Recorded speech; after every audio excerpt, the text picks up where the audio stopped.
y'all.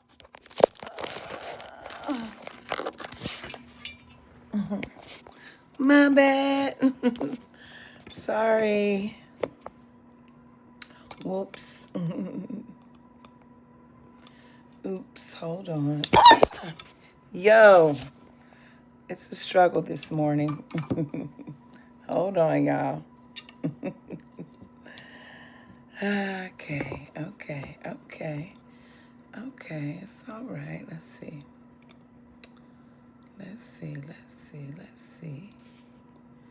Yeah, there we go. There we go.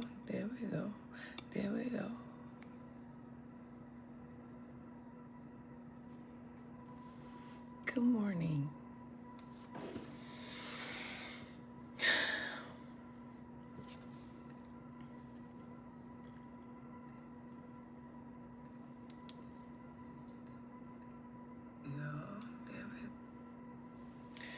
Good morning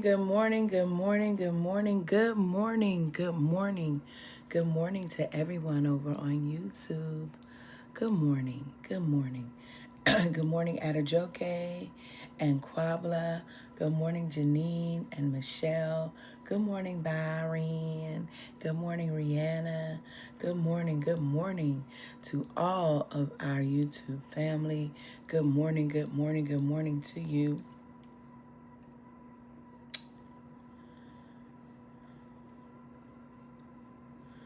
Good morning. Y'all, let me share this over here. I've been neglecting to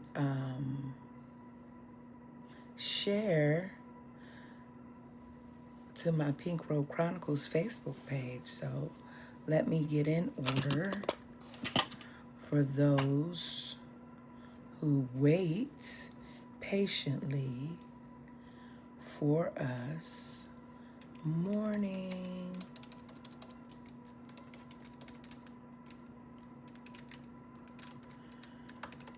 For those of you who are in the clearing, I have already shared the the Zoom link. It is in your email, and it is also on our private Facebook page. Ashe. Good morning. So let's start this again. Good morning. I said good morning to YouTube. Good morning, Facebook. Good morning, Tanya. Good morning, Natasha. Good morning. Please take the instructions of one of our DigiDeacons, Natasha Robinson, and click like and share. Good morning. Feel free to tag your loved ones as an invitation to join with us. You are welcome. Good morning, Winter. Good morning, Shayla. Good morning, Daniel and Carolyn and Dana. Good morning, Kylan. Good morning, Kim. Good morning, Connie and Rosalind and Michael. Good morning. You know, it is 8-ish, and so today I'm heavy on the ish. This weekend, today. You know what? Hold on, because she did ask me, hold on, before I even get started. Let me, my baby said, what is it? Hold on. Dang, y'all, I think it's, oh, here it is. Today, good morning to our comrade, Devon. Good morning all the way from Bahrain. Good morning. He doing a DigiDeacon all the way in Bahrain. We love you. Good morning. 16 years ago today, unexpectedly, 16 years ago today, Derek and I were at a Sam's Club. Sam's Club, for those of you who live in ATL, familiar, the one over off of Claremont Road, at the Sam's Clubs, and we were looking for, we were in prep mode, and so we were slow to it. We were pregnant with our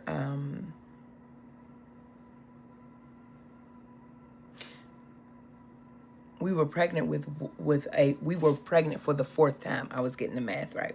We were pregnant for the fourth time, and if you have had that experience and you've experienced miscarriage, it is always both a joy and at the same time just a constant anxiety, just to always, hoping to carry to term at any rate. Because we had experienced miscarriage just previously, immediately before, we just getting ready. I don't know. It was a trauma response. We were slow. And so Phoenix gets her name because today is her birthday. She was supposed to be born in August. That's what human beings said. Human beings said that she was supposed to be a Leo. And on this day, 16 years ago, we had gone to the Sam's to get some Pampers and just trying to get ourselves ready.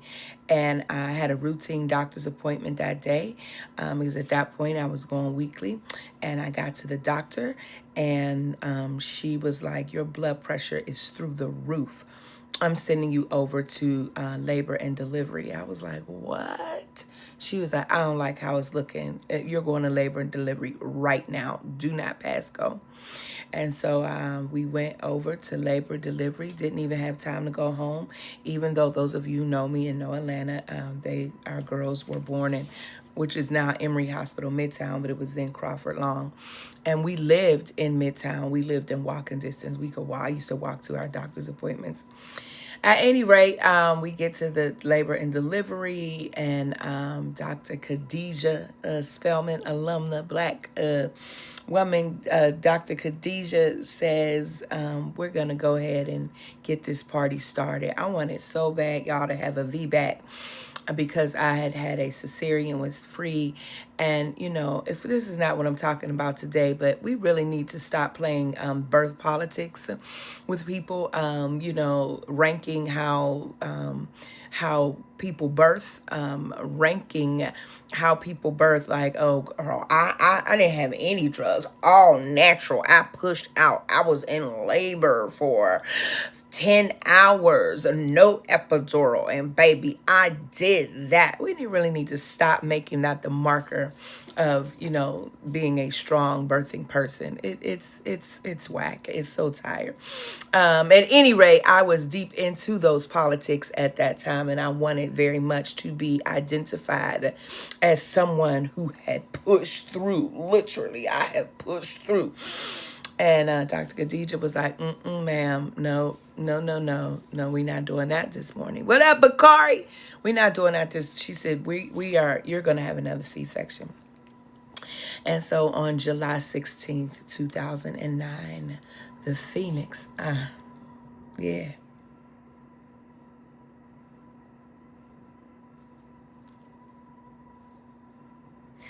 The baby of the bunch, the phoenix that rose from the ashes of miscarriage, and recreated herself even stronger than when she had come the first time, was born into this realm of time. Phoenix Imani Faith Rose, born out of great circumstance. Phoenix Imani Rose. Samson Young is born into this realm of time, having said yes, having chosen Derek and I to be her parents on this side, to be her guides, not just parents, but to be her guides. It is on this day, I feel my help, that this baby was born. And today, man, I wasn't expecting to be fooled like this.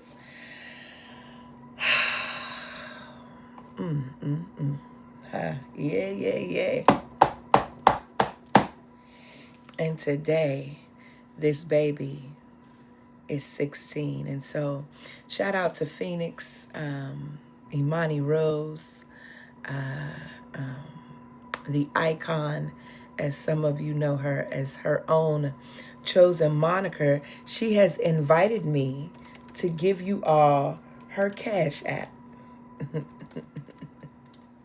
And I'm putting it right here in the chat. You hear me say she has invited me to give you all her Cash App in case you want to be a blessing to her. Please do. Before we get started, also shout out to Roger Epps, who's on here. If you are in need and you are in the triad, and Roger will travel if you bring him now, but if you are in need of just an amazing talent in terms of photography and videography, you should check out Roger Epps. Full transparency, Roger Epps is, well, no, I'm gonna keep the main thing, right? I ain't gonna give what your 9 to 5 is. I'm gonna say the main thing is the main thing. But Roger Epps captured the One Love Festival and also captured Phoenix's Sweet 16. And I was gonna put y'all reel together, but I know Roger got one, and I'm trying to wait for the professional one. But I might sneak a few pictures off today. Phoenix had a phenomenal birthday gathering on Friday. Phoenix's iconic Sweet 16 Great Gatsby edition at the Nash Car Museum was a vibe. So shout out to Roger, who took the videographer, photographer. Shout out to Chef Shanta. The food was amazing. Shout out to Dana Powers and Auntie Carolyn for the decor, baby. It was feathers and pearls all over the place. Shout out to all of our family that came in, including my mom. Just so grateful. Shout out to people who sent gifts. Shout out to everyone and anyone, and most of all, shout out to my partner. No rush, Roger. No rush. Shout out to my partner, D Young. When we came home, and one last shout out before we start. Shout out to my soror, my friend, who is now a Bella, which means she just became a grandmother, and her identifier is Bella, who, when we went to the hospital unexpected and she sent us over to labor and delivery, we had not yet sanitized Free's old car seat. We hadn't taken it from upstairs. It was still up there with clothes in it. And Renee met us at the hospital with her son's car seat. So Free, much like the Jesus story, Phoenix came home in a borrowed car seat, y'all. So you all will be seeing, just pictures later today. And I thank you for it. This also brings to a close today after we come from dinner. This also brings to a close a sprint from the One Love, from the end of the semester, closing out grades, to the One Love Festival, to our Institute, Collaborative Institute, to the festival, to Phoenix's Great Gatsby party, to the festival, to the turning in of my book, to Phoenix's party, to her birthday dinner today, and baby, Monday, it is a wrap. I'm out. Like, I am woosawing. I'm woosawing. So if you need something from me, hold on just a little while longer. Just a little while longer. Hold on. Ashe. Oh, so good morning again to all of those that are joining and have joined.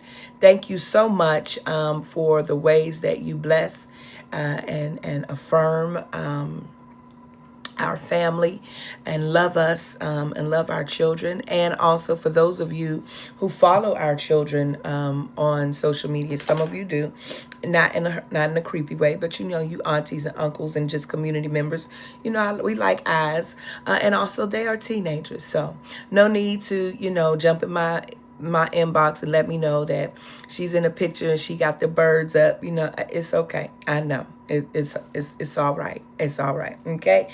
It's her birthday and she's turning up. She was blessed to receive a vehicle, and that's a whole nother story we're going to talk about in the clearing. All right. All right. Good morning again. It's deep over in that YouTube. I know that's right, y'all. I know you're right.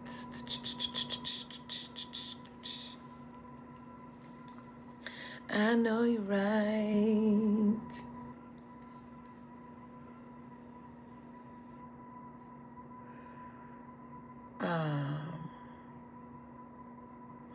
Okay, so I'm about to be moving around. Y'all know, let's go to, so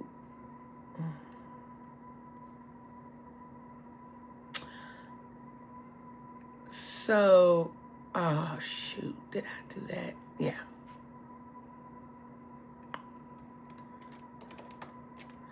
So I heard something this week, and for those of you who, hold on, y'all. Let me get what I'm getting. Let me pull up this text. 22. Let me see. 22,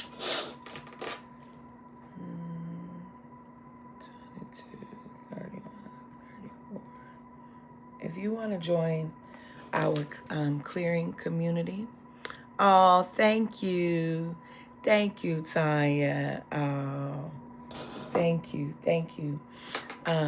If you want to join, please just put a little hand emoji, and Natasha, I'll tell you what I'm gonna do right quick. Hold on, y'all. Just give me a second. This idea just came to me. What I'm gonna do is I am going to copy the link, and I'm going to inbox it to 2 DigiDeacons. And if you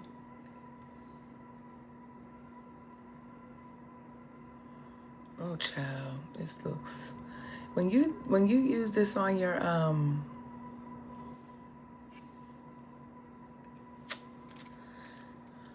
when you use Messenger on your, I'm not doing that. That just overwhelmed me. Well, let's do this. I'm gonna text it to y'all. When you use these apps on your laptop, it looks totally different. Okay, so we're going to give this to.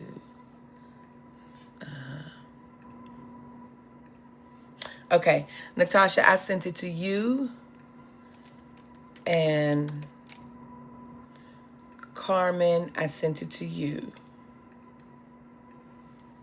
Thank you. Should anybody desire, you want to become a part of the clearing, which is where we go directly after PRC to talk back to the text in our private Zoom, and you just want a community that is strong enough to hold your truth, then, you are to join our subscription community. Is $30 a month as the offering, and we invite you to do so. And so once you do, you'll just shoot me an email right quick. Let me know you've done. I'll get you the link, and we'll go from there. And you can come over and join us today.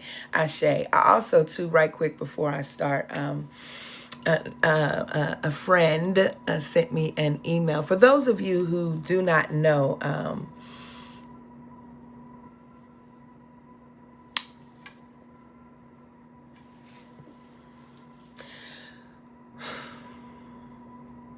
gonna wait. Ashe. I'm gonna wait.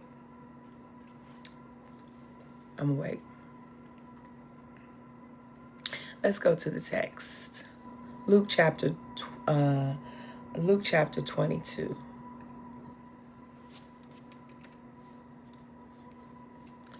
Luke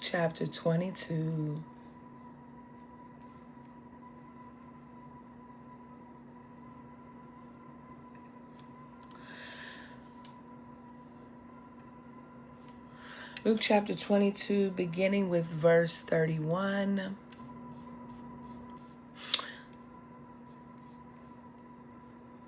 So I heard this weekend, earlier this week, something, and it triggered a thought. It was about denial and Peter's denial of Jesus, and I've been thinking about it like the rest of the week in between moments, and just kind of thinking like, I don't know, that's interesting. I want to talk about it. And so y'all know I just got a few thoughts that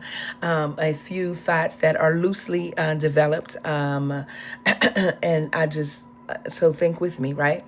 So beginning with verse 31, listen for a word. Yeah. Simon, Simon, listen. Satan has demanded to sift all of you like wheat, but I have prayed for you that your own faith may not fail. And you, when once you have turned back, strengthen your brothers. And he said to him, Lord, I am ready to go with you to prison and to death. Jesus said, I tell you, Peter, the cock will not crow this day until you have denied me 3 times that you know me. He said to them, When I sent you out with a purse, bag, or sandals, did you lack anything? And listen, let's stop right there because that's a whole nother pericope, okay? So this first pericope, meaning passage, group of passages, is Luke 22:31 through 34. 34 ends with Jesus said, I tell you, Peter, the cock will not crow this day until you have denied 3 times that you know me. And then let's skip down to verse 54. Then they seized him and led him away, bringing him into the high priest's house. But Peter was following at a distance. And when they had kindled a fire in the middle of the courtyard and sat down together, Peter sat among them. And then a female servant, seeing him in the firelight, stared at him and said, This man was also with them. But he denied it, saying, Woman, I don't know him. Yeah, but he denied it again. And a little later, saying to someone else on seeing him, who said, You are one of them. But Peter said, Man, I am not. And then about an hour later, still another kept insisting, Surely this man also was with him, for he is Galilean. But Peter said, Man, I do not know what you are talking about. And at that moment, while he was still speaking, the cock crowed. And the Lord turned and looked at Peter. And then Peter remembered the word of the Lord, how he had said to him, Before the cock crows today, you will deny me 3 times. And he went out and he wept bitterly.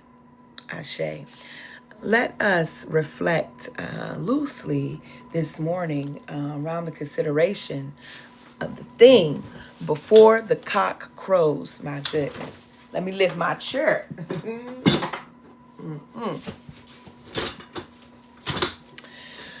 Before the cock crows. So this sermon, a sermon like this, is usually preached during Holy Week. In a time of political upheaval, rising fascism, and deep betrayals, both personal and collective. This morning, I offer it as a Ronnie G, as an Afro womanist futurist meditation on knowledge, survival, and the shadowy corridors between loyalty and liberation. Let me put this up here. Hold on, y'all, 1 second.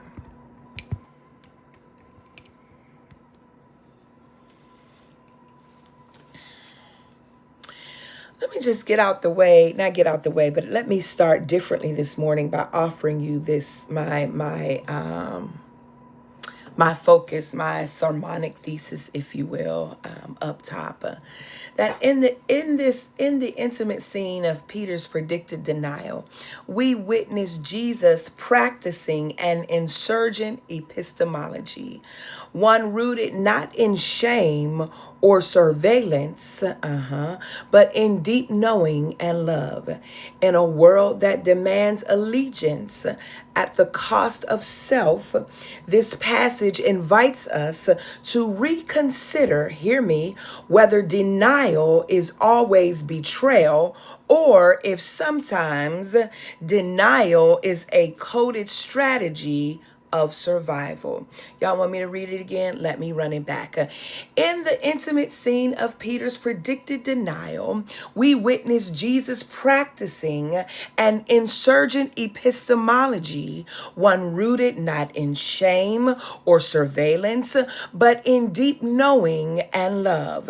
In a world that demands allegiance at the cost of self, this passage invites us to reconsider whether denial is always betrayal or if sometimes it is a coded strategy for survival. My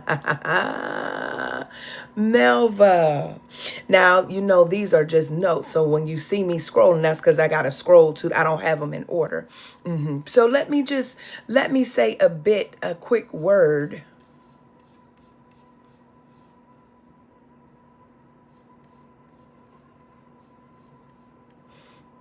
I should have put them in order.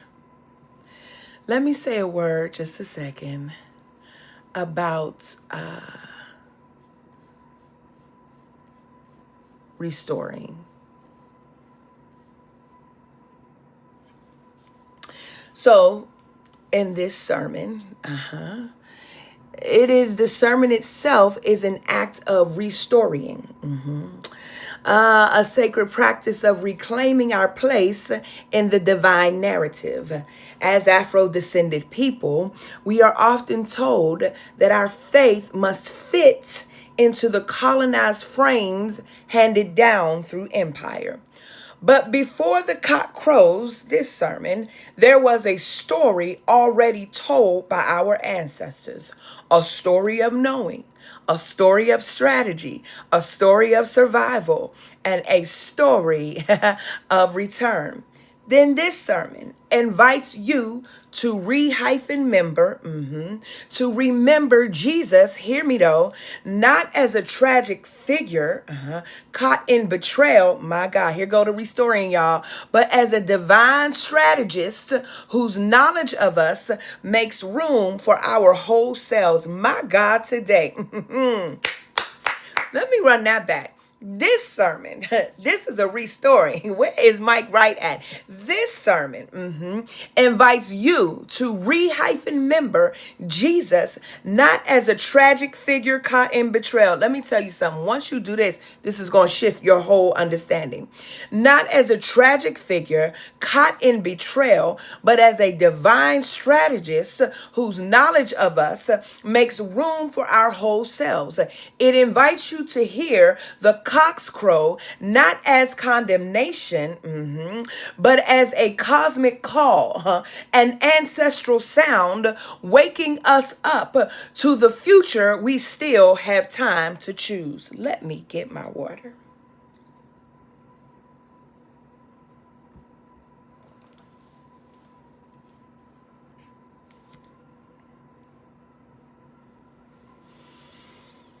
Whew.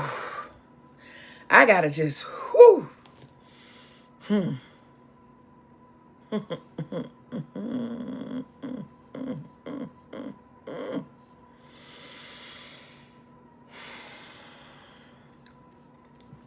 Listen. Hey, Kimmy.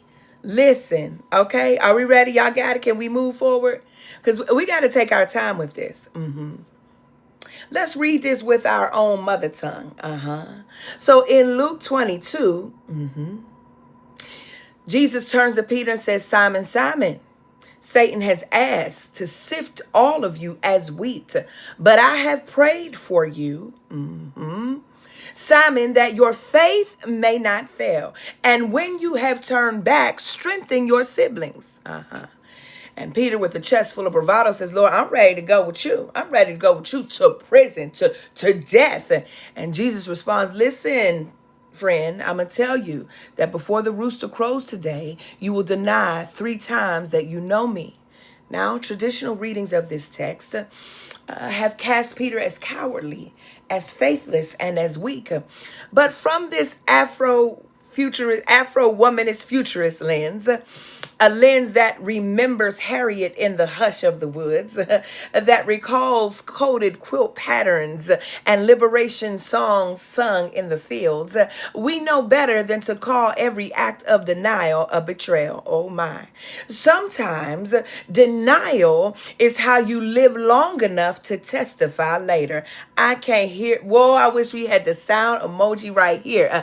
Sometimes denial is not disobedience. Denial is divine disruption.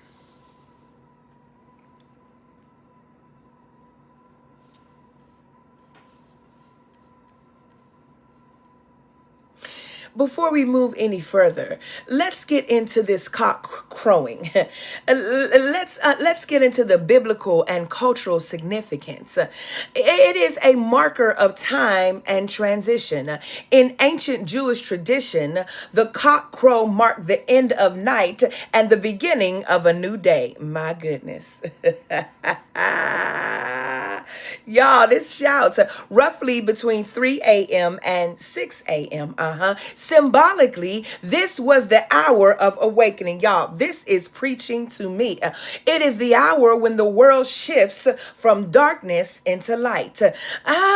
But it is also an identifier of a sound truth telling. The crow fulfills Jesus's prophecy exactly as he said that before the cock crows, you will deny me 3 times.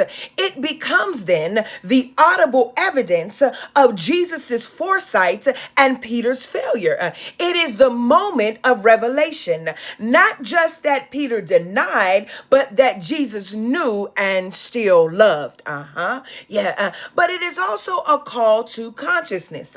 The rooster's crow is Peter's wake up call, both literally and spiritually. It jolts him into memory, and Peter remembered the word of the Lord and he wept bitterly. In this sense, the crowing is not condemnation. The crowing is conviction with the possibility of redemption. Oh, but Melva, our pink robe pastor, why is this relevant today? I'm so glad you asked. In today's context, especially through an Afro-womanist futurist lens, the cock crowings is a sound of reckoning. The cock crows whenever we are confronted with the truth we try to avoid.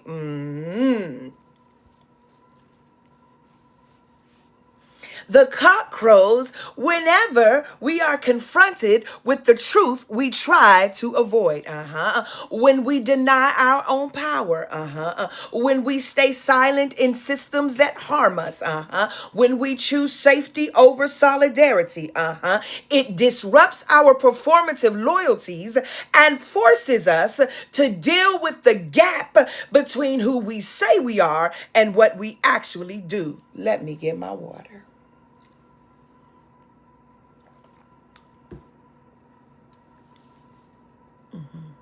Yeah. But it is also relevant today from this vantage point, Daniel Wolpert. It is an alarm of liberation, RG.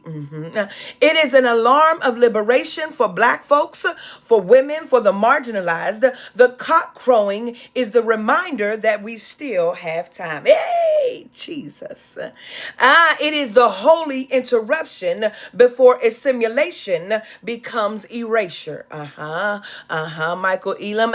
It calls us back to ourselves. The cock crowing calls us back to ourselves, to our ancestors, to our communities, and to our purpose. But it is also a signal to reclaim our strategy, Cherie.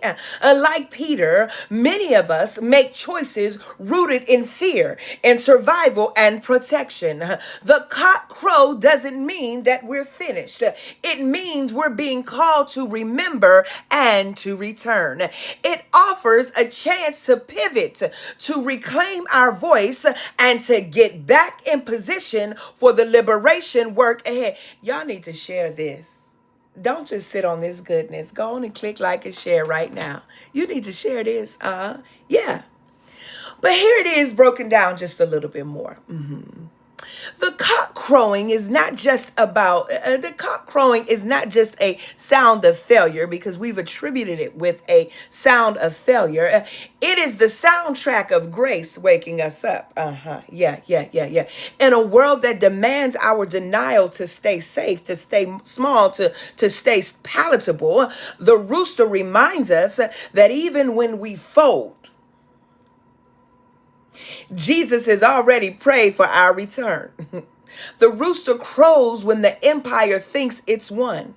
But grace is already preparing for our comeback. Man. So today, again, relevance. When the cock crows, will you let it wake you? Will you let it convict you without condemning you? Will you see it not as shame, but as strategy, as a summons to return, to reclaim, and to reimagine? That's the power of the crow. That's the relevance of a rooster.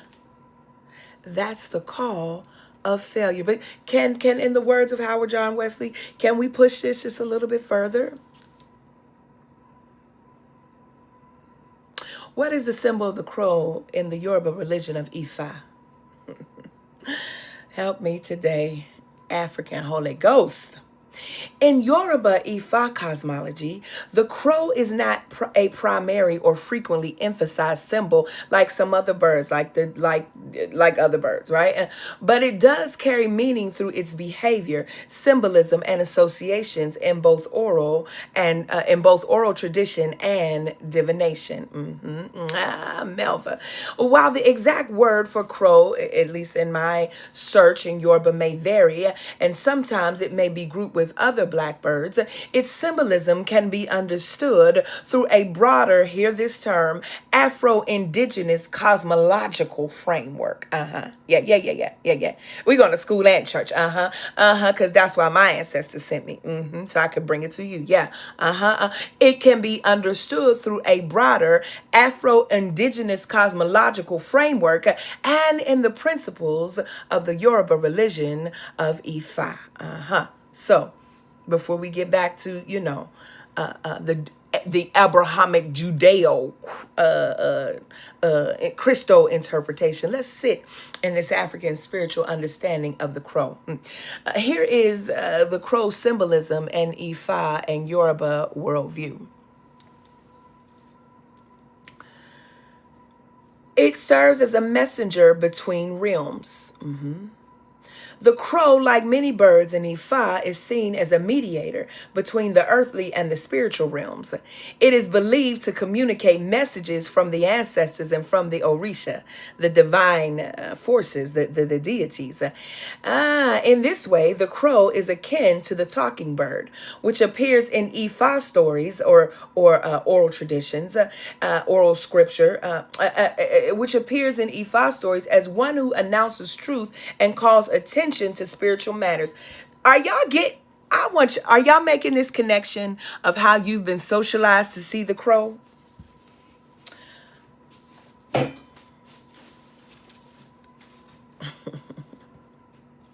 Also, in this symbolism of Ifa and Yoruba worldview, the crow carries warning, wisdom, or insight depending on the context. So, one, the crow is a messenger between realms. The crow is also a symbol of transition and transformation.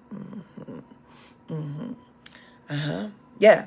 How? The crow is associated with thresholds of life and death, of ignorance and knowing, of silence and speech. Its black feathers and scavenging behavior often mark it as a liminal figure, not unlike the trickster Eshu, the divine messenger and keeper of the crossroads. The crow's presence, then, can be a sign that change is near. Before the cock crows 3 times.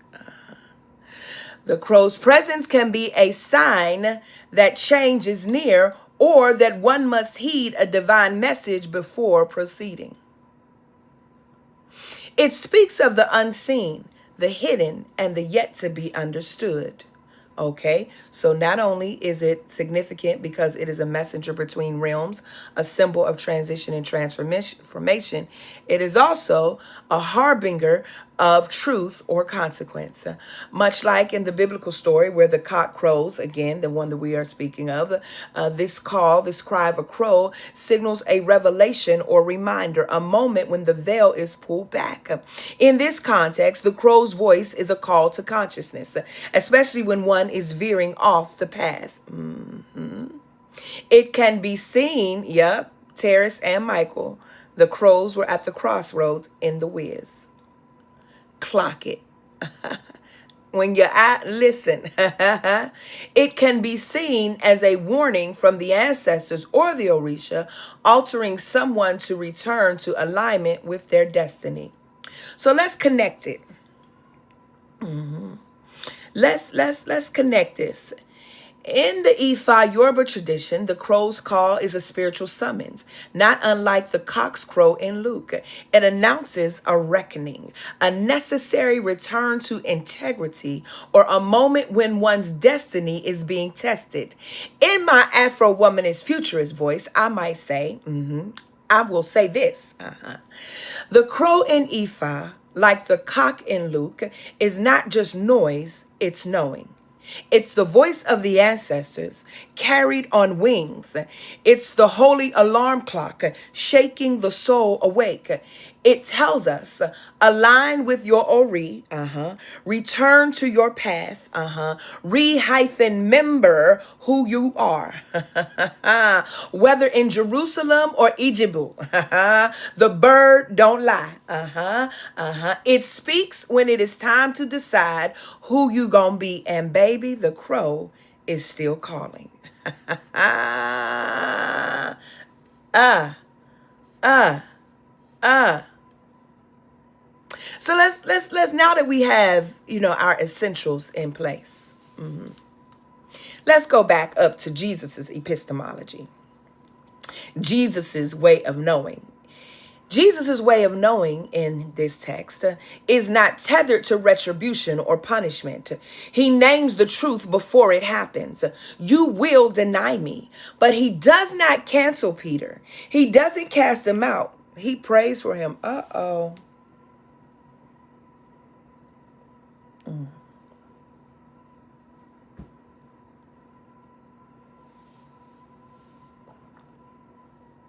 Jesus knew Peter's weakness and still called him rock. Jesus knew his fear and still entrusted him with the future. Jesus knew the denial and still envisioned his return. In a world where we are discarded for our frailties, Jesus models a knowing that sees the whole story. This is an epistemology, one that is insurgent, but also of grace, not surveillance. It is a knowing that does not wound, but prepares the wounded for their future work. What's the lesson here? That God's knowledge of us is not predicated on our perfection, but on the possibility of our return.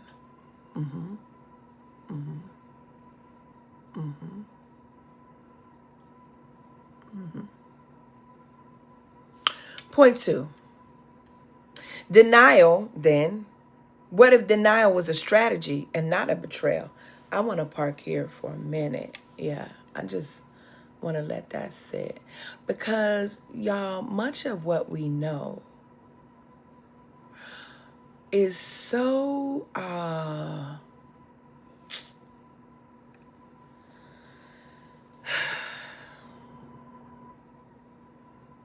much of what we know is just so toxic. It's so elementary. And it was designed, the interpretive lens was designed not to elevate. And so what if denial was a strategy and not betrayal? I don't know. It's just, Cherie, I don't know. I'm just asking. I'm just asking. What if Peter's denial was not solely driven by fear, but by a survival instinct honed through oppression? And what if the way that the story told, what if the way that the story has been told from the vantage point of, what if denial was not the opposite of loyalty, but its hidden twin? Hello, lights. Peter was in a system that crucified brown-skinned revolutionaries with haste and spectacle. He was a visible follower of a known insurgent, and to say yes in that moment might have ended his journey prematurely. Let's run it back. Thank you, RG. What if Peter's denial was not solely driven by fear, but by a survival instinct honed through oppression? What if denial was the opposite of loyalty, was not the opposite of loyalty, but its hidden twin? Peter was in a system that crucified brown-skinned revolutionaries with haste and spectacle. He was a visible follower of a known insurgent, and to say yes in that moment might have ended his journey prematurely.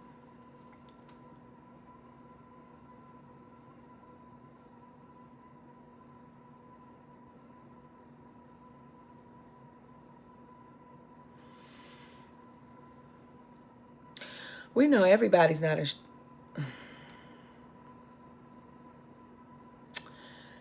I don't identify as an activist, although there are some that may. Oh, shoot. Stephen Lewis has entered the chat. Listen. Woo!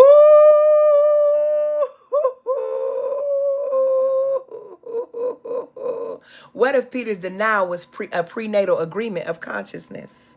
Could be. That he agreed. That was his agreement. He agreed to come do this, which would also be a strategy. Yeah. Listen, I don't identify as an activist. I don't say that in my title because I take that term very seriously. I'm not suggesting that those of you who do identify as that do not. There are some of you on here who are 100% activists, and I'm not calling your names because we are under surveillance. Why would I lift that up and say your name? But you know who you are. Because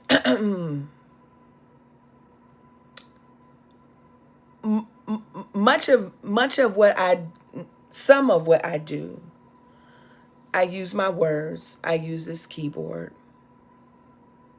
I do other things, Ashe. I call into being, I imagine. An activist, as I believe Jesus was, requires one to constantly live with one's life on the line. And comrades of activists have to constantly be thinking 2 and 3 steps ahead of what empire is thinking in order to survive. So if an activist has to make a quick decision between surviving to be able to carry the message forward so that the movement doesn't die, or between acknowledging a known connection and prematurely ending the movement, which would you?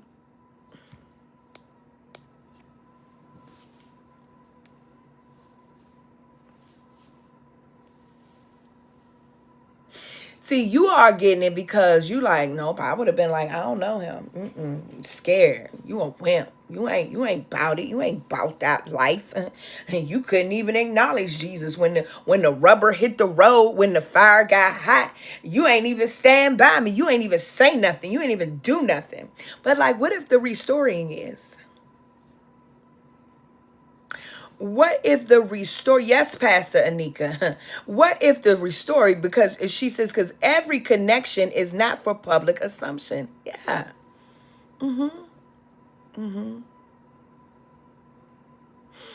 What if the restoring is so that the movement could continue? Because this is the way the story was told and someone's interpretation mixed with their current context that gets handed down thousands of years that we still interpret it in that way.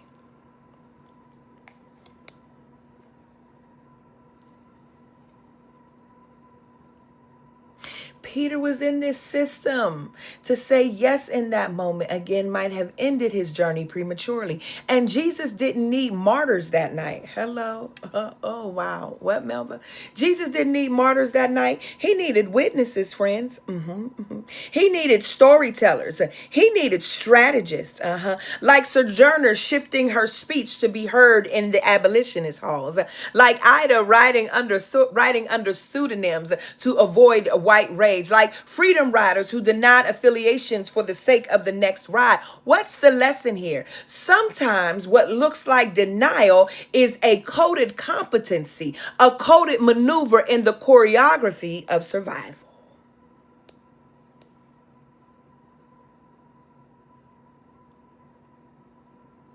Final point. The rooster always crows.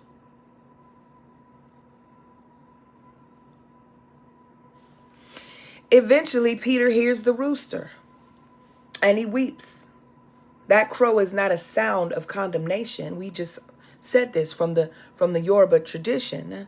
It is a sacred reminder. Lewis, we just talked about what the symbol of the crow in Ifa.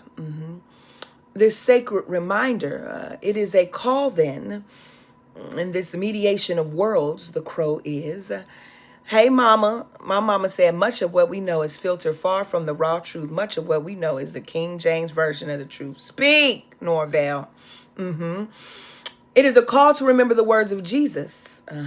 It is this awakening of a being okay in a liminal space. It wakes Peter up not just to a perceived failure, but to his future. For us, though, y'all, the cock still crows. My God. The cock still crows when we fail to speak up. The cock still crows when we protect our proximity to power instead of truth. The cock still crows when we hide in the shadows of fear. But even in that moment, Jesus is not lost. Grace still finds us.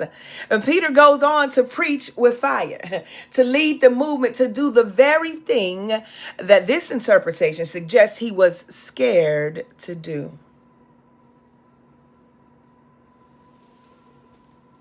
What's the lesson? That the rooster's crow is not your ending. The rooster's crow is your beginning. Hold on. Wait, Melva. Wait. Go back down to the rooster's crow. In Ifa and Yoruba, the rooster is what? A messenger between realms. Let's just run it back.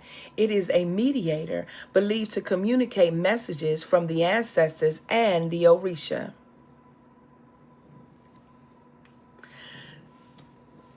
Put a pin there, Stephen Lewis. What if Jesus and Peter had a convo in private about what was more than likely going to be done? A coded, choreographed event. Ha ha ha. Listen, but the gospel writer only captured the event what supposedly happened, period. The rooster crows, right, is a what? Is a sign that you are between realms. Oh, my. That there is wisdom and insight and warning. The rooster then is a sign of what? What did we just say? Of transition and transformation. Jesus saying that you will deny me 3 times before the cock crows is not an indictment then from this lens. The foretelling is not an indictment, but it is indicative, per Lewis, of a possible coded competency, a conversation that has already happened between 2 activists. Y'all don't want to hear it today. Because it's going to happen and it needs to, Jesus. So the crow cocking, Jesus understands for me in this Yoruba symbolism, that the crow then is also a sign of the crossroad. It's a sign that change is near and that there is a divine message that precedes. That there's going to be some truth and some consequence. I'm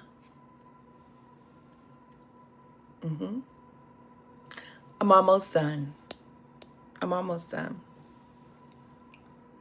Right, Tanya. I'm almost done. Let's pause and ponder. When the book comes out, every section ends with a pause and ponder. Every chronicle ends with a pause and ponder. And a pause and ponder is for you to just take a moment and just pause and take in what you just read. And the ponder is for you to think about it and to consider these questions. And so I'm going to start offering pause and ponders in our online Pink Row Chronicles.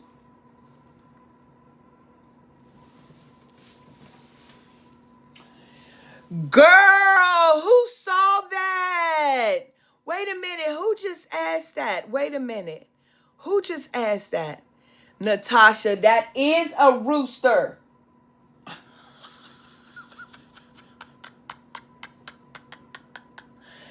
That is a rooster or an old black woman with a rifle. My God. My girl, wait a minute. Listen, alignment.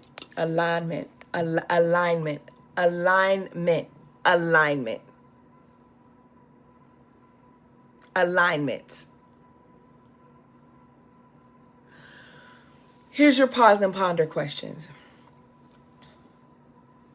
In what ways have you denied your truth? Not because you lacked faith, but because you were strategizing survival.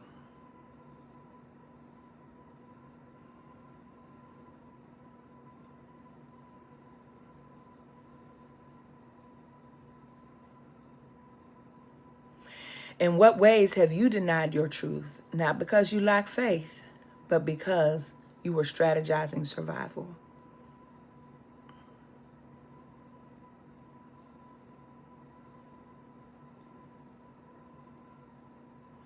This that Eshu energy.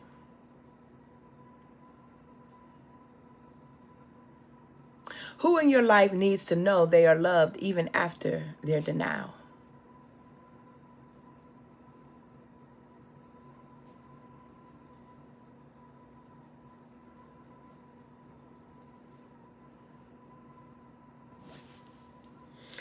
What is the rooster crowing in your life right now trying to wake you up to? If I were to look at this picture,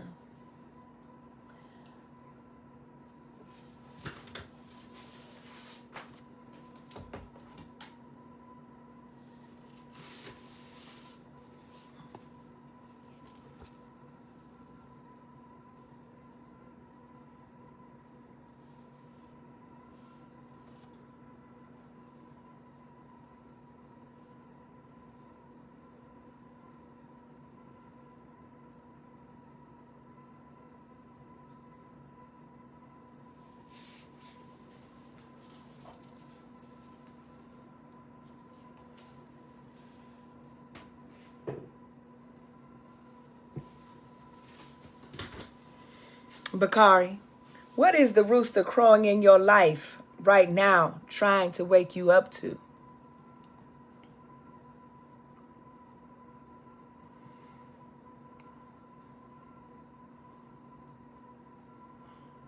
Look at Norvell restoring the Christian calendar. I love this. July 20th, Revolutionary Easter Sunday. Let us raise up from the dead. Happy Easter, y'all. I get it from my mama. Yeah. Stephen Lewis, the rooster is also a conspiratory creator in Ifa creation stories, a sacred animal, and also feeds the Ori to strengthen and to fortify it. Let's conclude. Remember, if you want to join us over in the clearing, Lewis, I am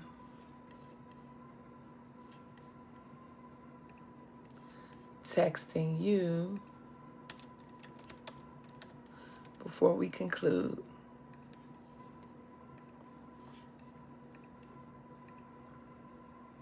Oh, that's not it. Hold on. If you want to,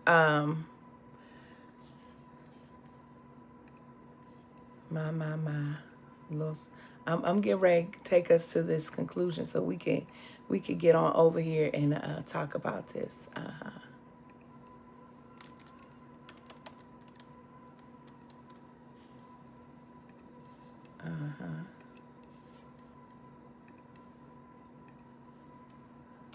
Okay. Lewis, I just put it in your, I just texted it to you in case you want to come over. Just give your hand emoji, say I want in, and Natasha or Carmen will send it to you. Let's get to this conclusion. Reclaiming the denial and reimagining the future. Beloveds, we live in a time. We live in a time where public denials are weaponized, where Black women are told to be ride or die, but never invited to rest, where our complexity is flattened and our decisions are always under scrutiny. But from this Afro-womanist futurist lens, we name Peter not as failure. Clock this, though. Clock what the Spirit is about to say right now. Natasha, Carmen, inbox, or you could put it right under Kimmy's name. Clock what I'm about to say. But from this Afro-womanist futurist lens, we name Peter not as failure, but as a foremother. I'm not playing with y'all. The Spirit is not playing with y'all. Baby, we are scurrying these gender lines. As they could have said forth, I could have, but why? As a foremother. We name Jesus then, not as a disappointed judge, but as a divine strategist. And we name the rooster not as a condemnation, but as liberation's alarm. Jesus' way of knowing, of loving, of foretelling is deeply relational and profoundly strategic.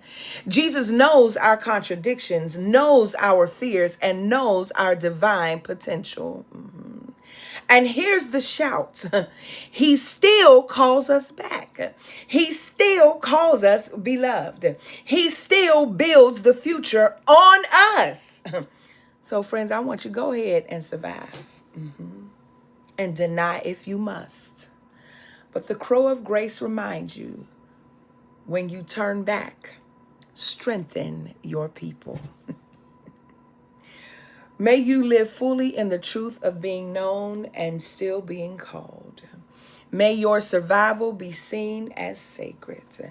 May your denial not disqualify your destiny. And may the rooster's crow sound like holy invitation to rise, to return, and to reimagine the world. Ashe, Ashe, Ashe, Ashe-o. Ha, ha, ha. Ashe. Y'all 75 strong today on YouTube and here on Facebook. Ashe, Ashe, Ashe. We headed over into the clearing now. If you want to join our subscription community, the link has been placed in the chat, both here and on YouTube. If you want to come on over, we take like a quick little 1 to 3 minute break, and we're heading right on over into the Zoom where we can continue to have and engage this conversation. I love y'all. Ashe. Don't forget, celebrate my baby today, y'all. I'm going to give y'all her cash out one more time. It's her birthday and she's 16 today. Ashe. And she got a car now, so she needs some gas money. Amen. Amen. What did I say it was? Hold on. Let me see what I said the cash app was before y'all roll out.